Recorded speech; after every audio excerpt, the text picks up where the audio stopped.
ఒక ఒక ఊరు లేదు మాకు. తెలుసో తెలియకుండానో అన్ని ఊర్లు పరిచయం ఉంది. తిరిగాను ఇక్కడ. చిన్నప్పుడు మా నాన్న చీరాలో ఉన్నప్పుడు మా కులదైవం, మా ఇంటి దైవమైన ఆంజనేయ స్వామికి మన పొన్నూరు గుడికి వచ్చి దండం పెట్టుకునేవాళ్ళం.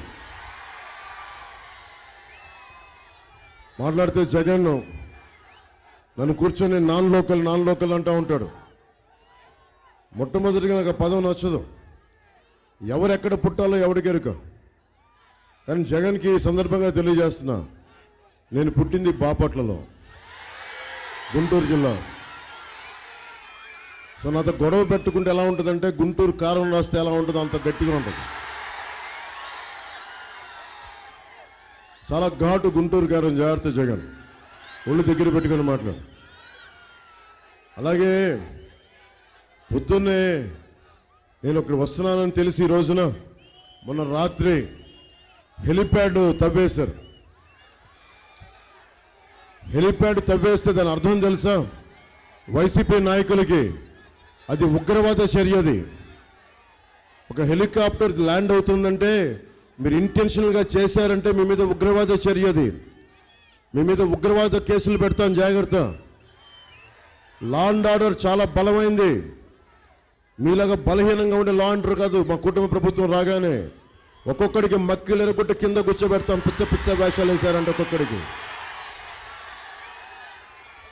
మన అంబటి రాయుడు గారు పొన్నూరు వాస్తవ్యుడు, ఇక్కడ పుట్టి పెరిగినవాడు, ఇక్కడ నిలదొక్కున్నవాడు. ఎందుకు వచ్చాం మేమందరం?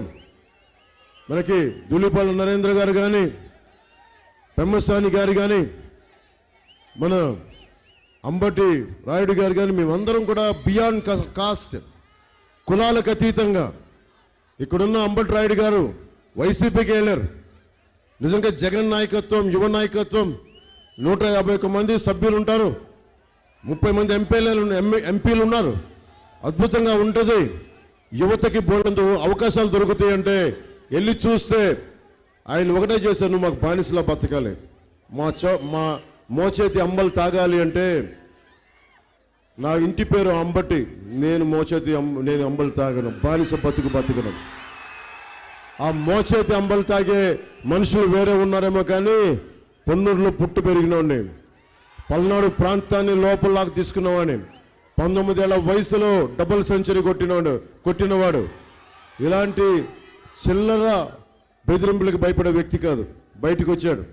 నేను ఒకటే చెప్పా అంబటి రాయుడు గారికి, మీ ఆత్మగౌరవం కాపాడి మీ నాయకత్వాన్ని ఎదిగే బాధ్యత నేను తీసుకుంటాను, జనసేన తీసుకుంటుందని తెలియజేశాను.